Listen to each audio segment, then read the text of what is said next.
On behalf of the business community and the chamber, we are pleased to welcome to Watertown from the great state of South Dakota, Lieutenant Governor Matt Michels.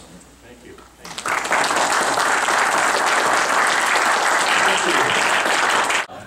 One of the things that I was taught coming to Watertown a lot as a young man was the story of the community and how important roads are to all of us.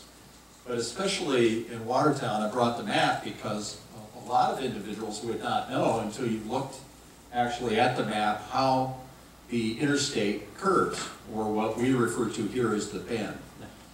And if you go back to the history and look at the public opinion reporting on this, the people at the time obviously knew how important the interstate was. It's the equivalent of our broadband, I think, in terms of having access. If we are a big heart, the state of South Dakota, and the arteries of that heart are our roads. We cannot do anything without having access to our homes, our businesses, interstate commerce, tourism, and my background is in emergency medicine, and I need to be able to drive my vehicles to come and take care of life. Because we are underfunded, you can see that Highway 46 in Beersford up there on the left. And you can follow along, and we've got Highway 19 north of Humboldt, and then from Highway 73 south of Lemon to I-90 near the Wyoming border. It's 82,000. But that's only part of the story because that's just the miles. And so if we're talking about utilization, this is really a critical fact. Here is the annual miles of travel that our department has put together. One of the things, though, that's important if we're coming, which is, this is what it is presenting the governor's proposal on why it is that we are asking for additional funding for roads. You have to document the need. Make your case. And here's one way that we can document the need. It's called the Spider Van.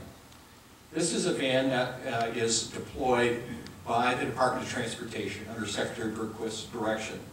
And it travels throughout every mile of state roads every year. So we either have excellent, good, fair, or poor. A report card. Excellent, fair, poor, or good. But when you get into fair condition, it really is way too expensive. And I'll say this a couple of times. The money that we pay in gasoline has to go to road repair or new roads, maintenance, etc.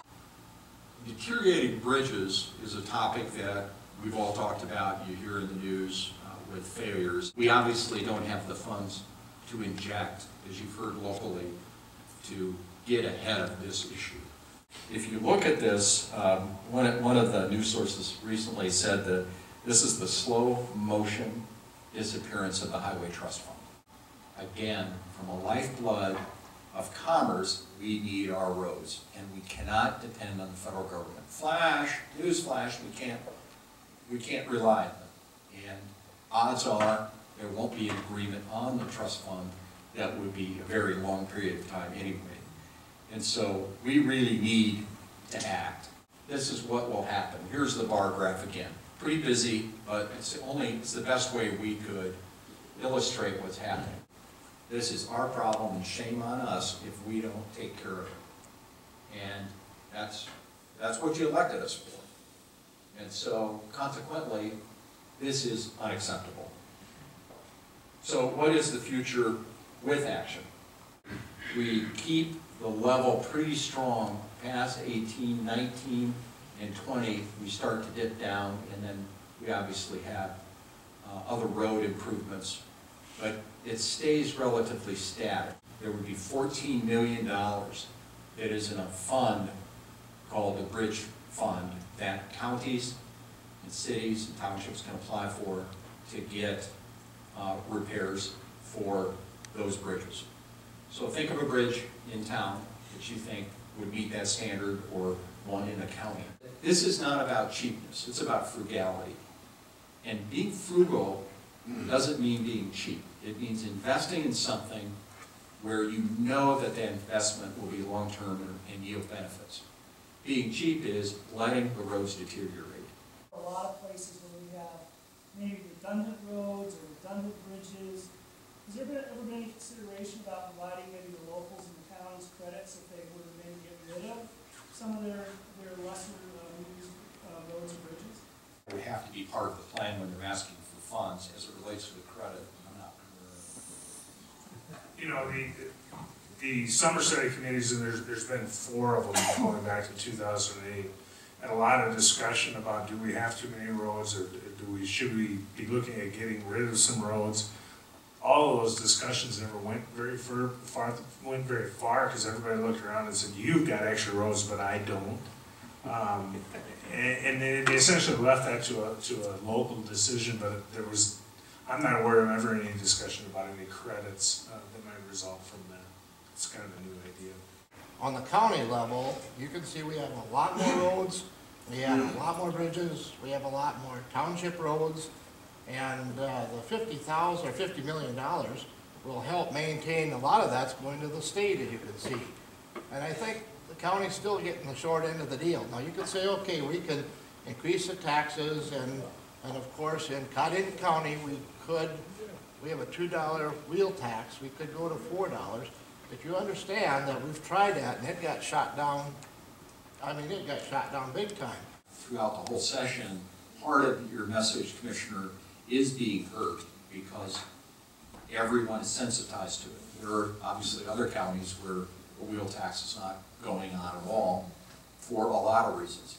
And so consequently, the legislature is listening, just like they listened 3 years ago on the increase in the registration. Kind of goes without saying, but the conditions of the roads are directly related to the safety with which they can be traveled. Have you studied that? Do you have any data that would support that? We haven't studied it specifically in South Dakota. There are numerous studies across the country that have correlated the safety and accident history on a road based on the condition of a road. One of the things that we do know from a South Dakota standpoint is we have roads that don't, in our estimation, aren't up to the standard that we would like them to be from a safety standpoint. For instance, you have a lot of state highway miles that don't have any shoulder, and you've got steep drop off because you pile pavement on top of pavement. You've got a drop off right at the fog line. We know that that's a danger. That's expensive to repair. We know we have pipes in the ditches that need to be extended out further and flattened and protected.